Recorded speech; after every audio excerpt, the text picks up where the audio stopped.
हमारी कुतक्षेम करता है कल्याण पवित्र निकाल दो।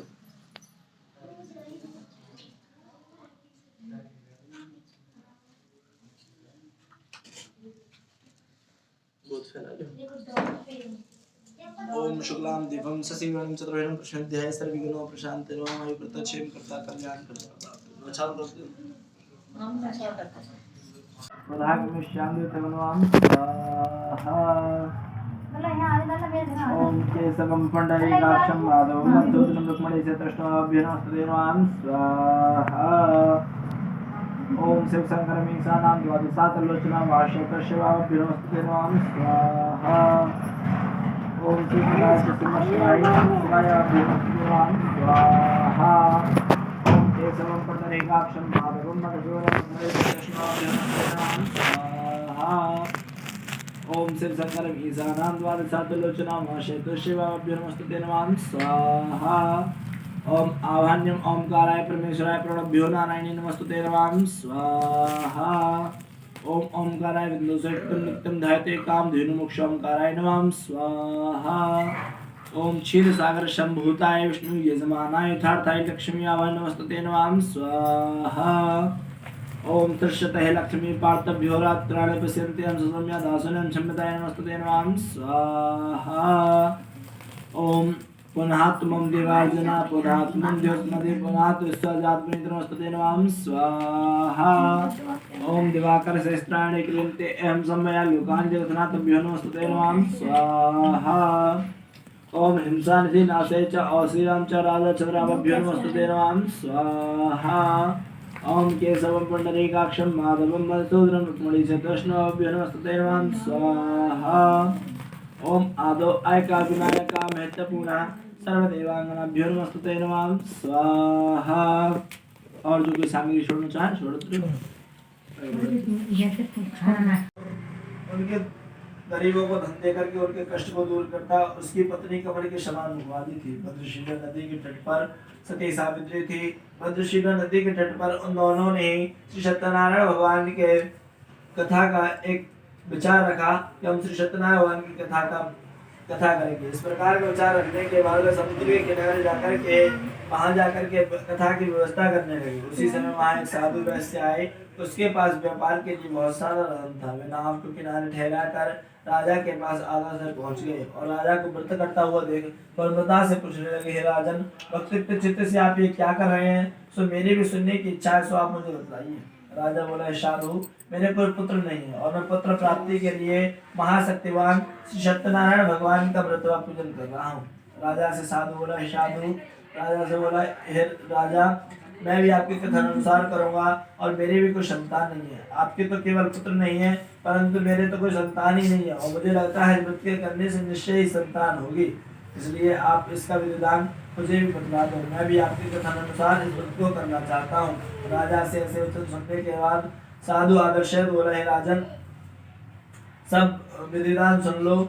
और उसने विधिदान बताने के बाद कहा, अब तुम अपने घर जाकर के इस व्रत को कर सकते हो। इस प्रकार का आश्वासन देकर के वे अपने व्यापार के काम को खत्म करके व्यापार से निवृत्त होकर के व्यापार के सारे काम को खत्म करके आनंद के साथ घर को गए। घर जाकर के उसने अपनी स्त्री को संतान देने वाले समाचार को सुनाया और अपनी स्त्री से कहने लगा, जब मेरे संतान होगी, जब मेरे कोई बच्चा होगा, तब मैं इस व्रत को करवाऊंगा। इस प्रकार का आश्वासन देने के बाद कलावती ने, उसकी पत्नी का नाम लीलावती था, तब उसने एक दिन अपनी स्त्री पति के साथ आनंदित और संसार में धर्म प्रभावित होकर के सत्यनारायण भगवान की कृपा से गर्भवती हो गई।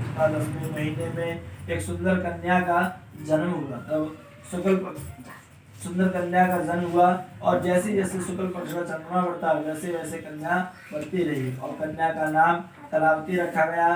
तब लीलावती ने अपने पति से मीठे शब्दों में कहा कि आपने संकल्प बोला था जब मेरे कोई पुत्र या पुत्री या मेरे जब कोई संतान होगी तब मैं श्री सत्यनारायण भगवान की मृत्यु करूंगा।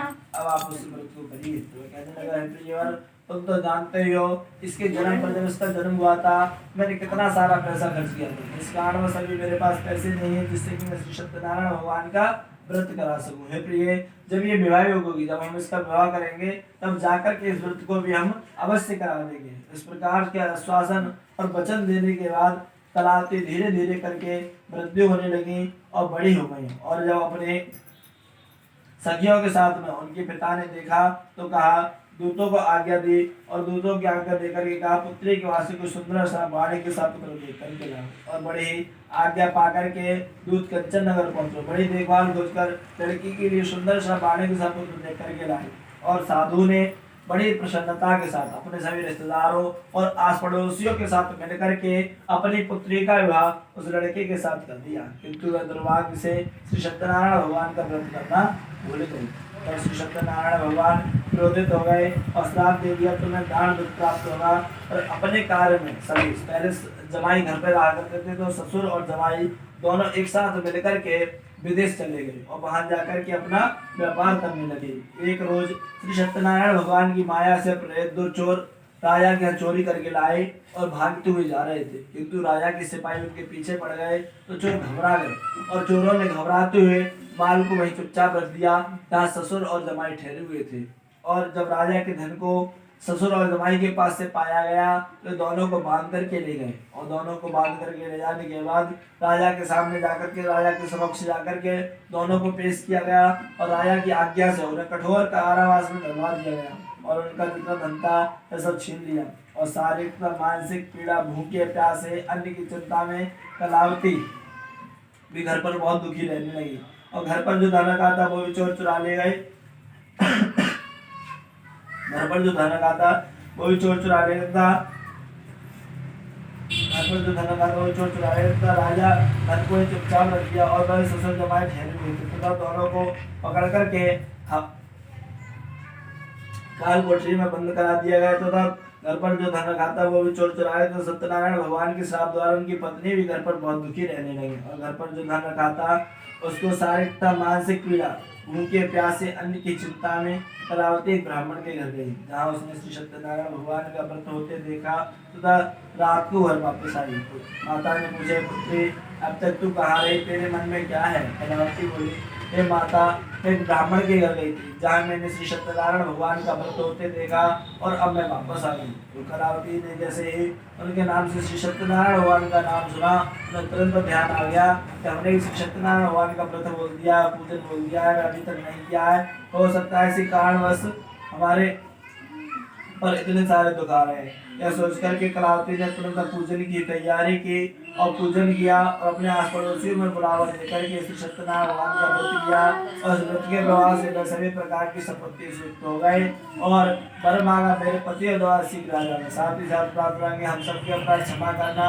भगवान श्री सत्यनारायण इस व्रत से संतुष्ट हो गए और राजा चंद्रकेतु को स्वप्न में दर्शन दिए और कहा, हे राजन, तूने जिन दोनों वैश्यों को प्रातः पकड़ा है उन्हें प्रातः काल होते ही छोड़ देना और तूने जो धन उनका ग्रहण किया है वह भी दे दे, नहीं तो मैं तेरा धन पुत्र सब नष्ट कर दूंगा। राजा से ऐसे वचन कहकर के भगवान अंतर ध्यान हो गए। प्रातः काल राजा चंद्रकेतु ने सभा लगाई, सभा में अपना स्वप्न सुनाया और दोनों पाणी के पुत्रों को कैसे मुक्त कराया। और दोनों ने आते ही राजा को नमस्कार किया क्योंकि दोनों बहुत ही डरे हुए थे। उन्होंने सोचा पता नहीं आज हमें क्यों निकाला गया है बाहर, यह सोच करके दोनों ही बहुत ज्यादा डरे हुए थे। दोनों ने आते ही राजा को नमस्कार किया। राजा मीठे वचनों में बोला, हे महान बाबू, अब आपको ऐसा कोई भयभीत बस प्राप्त नहीं होगा। ऐसा कहकर के और कहा, अब आपको कोई भय नहीं है। ऐसा कहकर के उन्होंने नए नए वस्त्र पहनाए, नए नए आभूषण पहनाए और उनका जितना धन लिया था उसका दूना धन देकर के आदर्श विदा कर दी। बोले सत्यनारायण भगवान की जय।